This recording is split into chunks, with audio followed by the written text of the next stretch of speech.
Hello soulmates, welcome back to my YouTube channel. If you're a new subscriber, welcome.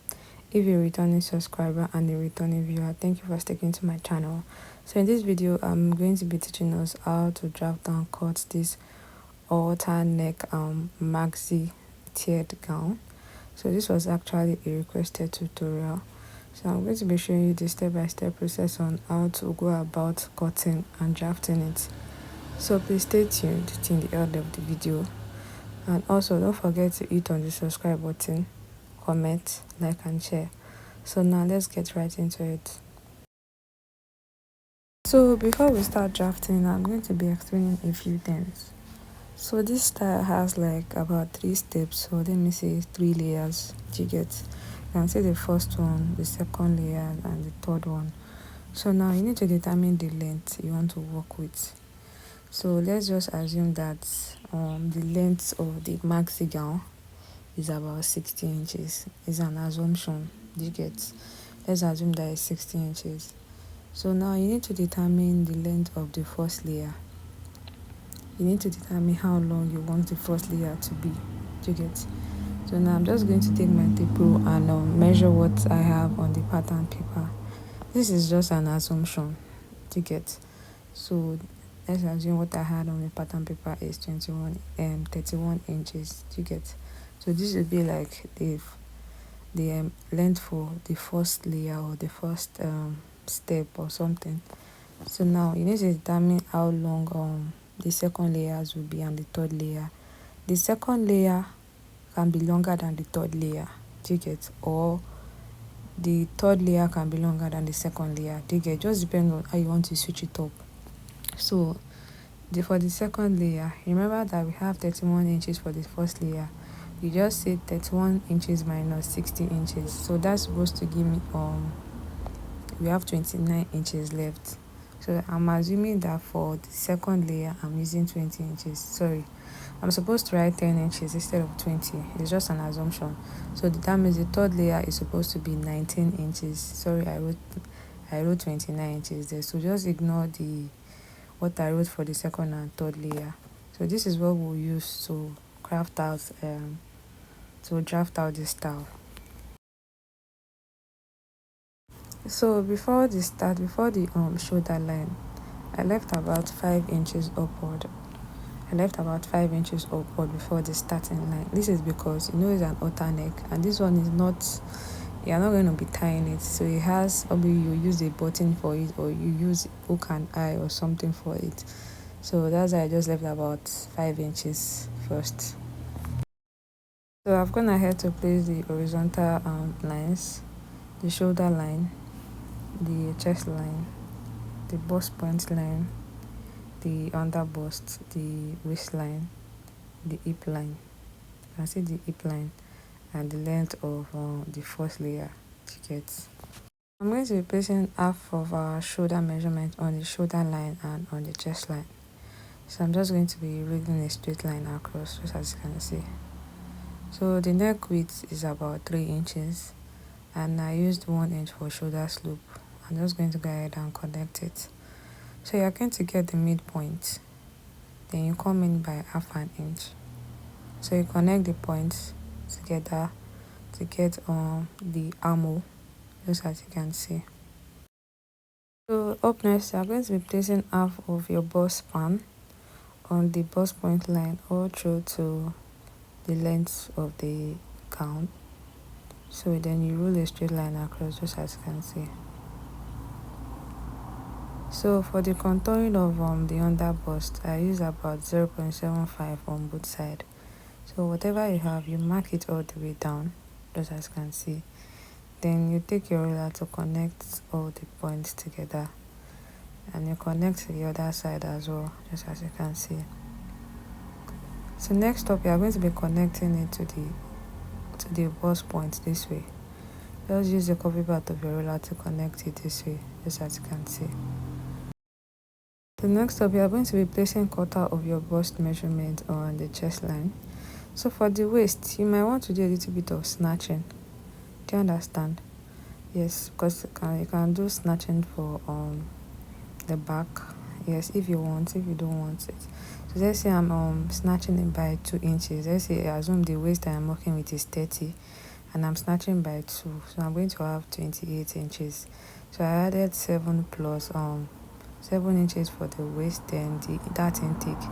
So you put your hip measurements plus the dart intake, you put it on the hip line and on the gown length.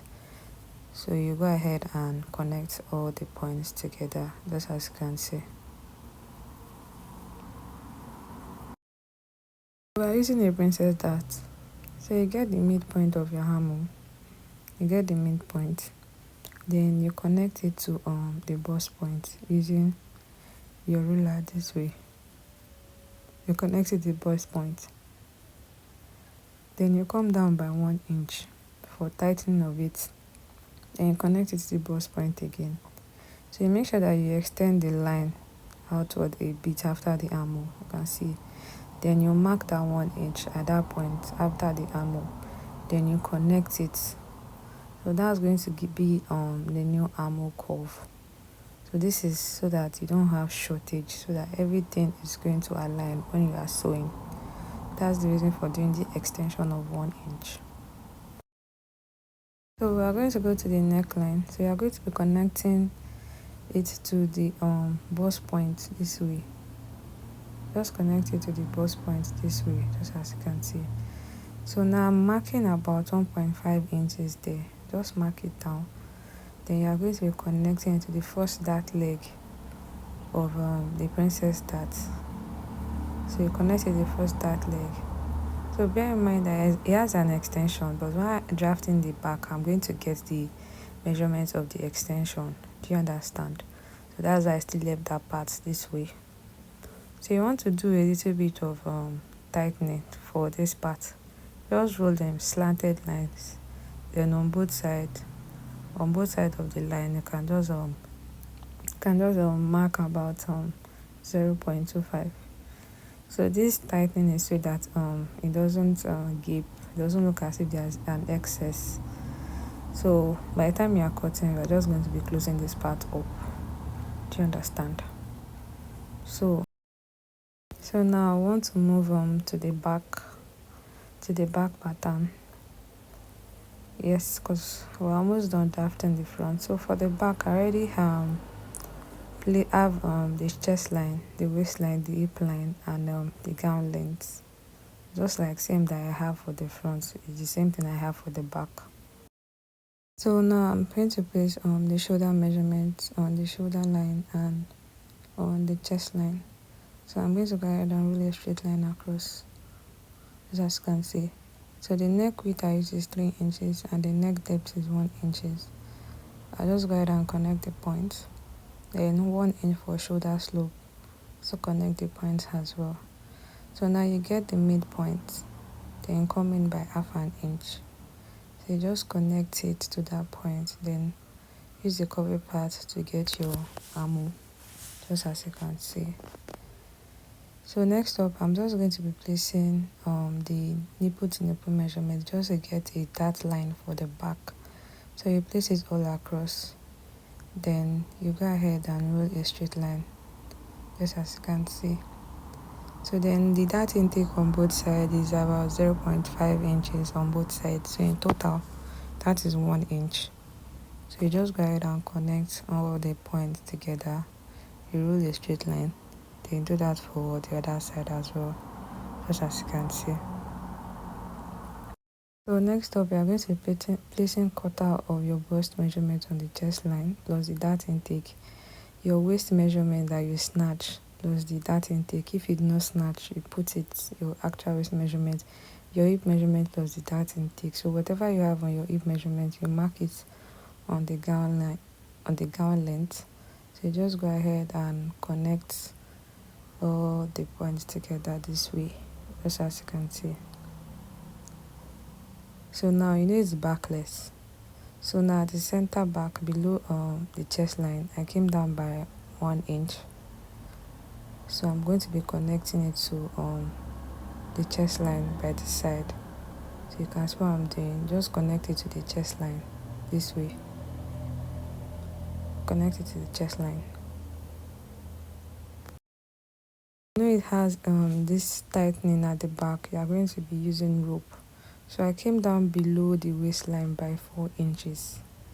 I came down below the waistline by 4 inches. So at the chest line there, I marked about 1.5 inches. So I'm just going to be rolling a slanted line this way. You can see I'm rolling a slanted line. So that part will be cut out.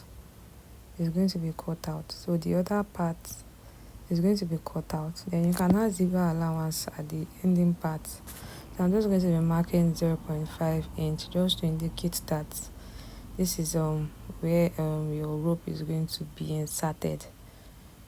Do you understand? So I'm just inserting that just to make a difference on the pattern. So you can see where my hand stop. So at that point now you can have a zipper there, like an invisible zip. So now I'm going to measure what I have around the neckline for the back. So I think I have about 3.5 inches. So you see I'm just going to be using it to extend the front like this. So I marked about 3.5 inches. So the width now is about 1.25. So I'm just going to be connecting the other side to that point like this. So now this is the extension of the back neckline. So this is the extension of the back neckline, just as you can see. So you also go ahead and label all your patterns so that you don't make mistake. You make sure that you label everything. Yes, so the next one now is that we're going to be moving to the neckline. So that part that I slanted for tightening, I'm going to be closing it up in form of a dart. So when you close it up in form of a dart, use your paper tape to hold it down. So now by the time you close it up, the lines are not going to be equal, so you need to redraw the lines. So here I'm redrawing the lines. I'm going to redraw the line again. Okay, so just redraw the lines. So this is what you have. So next up we are going to be cutting. You just carefully cut out your pattern this way. You don't need to rush the process. Just look at what I'm doing to know what and what you'll be cutting out for yourself. So guys, don't forget to subscribe. If you've not liked this video at this point, kindly do so, and also don't forget to hit on the subscribe button as well. Thank you guys. So this is me cutting out the back pattern and also that excess piece, just as you can see. If you notice the bottom part of the dress, it has like a little bit of flare. Do you understand? So I'm going to determine where that part will start from. So above the hip line, I marked about 3 inches above the hip line. So I marked it all across the patterns, 3 inches above the hip line. So I marked it all across, just as you can see. So I'm just going to go ahead and roll a straight line to connect all the points together. The reason for doing this is because this style has a flare. Look here, the bottom part has this flare kind of look. I'm going to be adding extension of papers to this side. So this is the center front. So I'm attaching an extension of papers to it. So I'm attaching it, you can see, to the side front as well. So reason for doing this is to get that flare kind of feel. Do you understand? So I'm going to be also attaching extra paper to the sides as well. So I'm going to be doing this process all through. But the center front and this back and the center back is not having, you're not adding extra papers to it. Do you understand? So after doing this, now I want to determine how wide it's going to be at the bottom. So in this case, I used about 1.5 inches all through. So I'm going to be connecting it to that 3 inches that I mark above the hip line. So I'm going to be repeating this entire process all through. I'm going to repeat the entire process all through. So as I'm repeating it, I'm also going to be cutting it out. Like I said, you repeat the entire process all through. So this is for the two sides. So now I forgot to add paper to the side of the side back, but I'm going to attach a paper to it. So I've done the center back, the side back, I mean. So now this is what it looks like. You might have a pointy effect at the bottom this way, but just try to like blend it and just cut excess. You understand? So this is what it's going to be looking like. Do you see? Can you see it? So I'm just adding extra paper tape just to hold those points down. I'm just trying to hold it down. Now you must have joined all your fabrics together to be able to get the second layer, the fullness of the second layer. Do you understand? So I'm just going to be using this to explain. You must have joined all your fabrics together. Let's say for the front pattern, whatever you measured, so I had about 15. So remember at the back I had about 14.5. So you know that this is just for one piece, one side. So you just say 15 multiplied by 2. That will give you 30. So you just say 15 multiplied by 2 for the second layer to determine the width. So 15 multiplied by 2 is 30, then 14 multiplied by 2 is 29. So that means 59 is what I have here. So I'm not going to be cutting 59. So I'm just going to say 59 multiplied by 2 will determine the length, will determine the width, So I'm going to be cutting out 118 and the length will be like 10 inches. Do you understand? So now for the third layer, so you'll be having 118 multiplied by 2 for the third layer. You get? So whatever you have, you write it down. So now the length will still be 19 inches. So that's to get the calculation for the second and third layer. So now you make sure you had your seam allowances all around. So by the sides, so you could use 1 inch for the sewing allowances. Do you understand? You could do that. So make sure that so this part you can just add a button to it, a button or a hook or something for it at the back. So just make sure that you had your sewing allowances all around where it is necessary. So for the center back, you can add a zipper allowance too after the opening. Just add the zipper, just like an invisible zip. So this is where your eyelet rope is gonna be. So we have come to the end of this tutorial, guys. Please don't forget to hit on the subscribe button, comment, like and share. Thank you.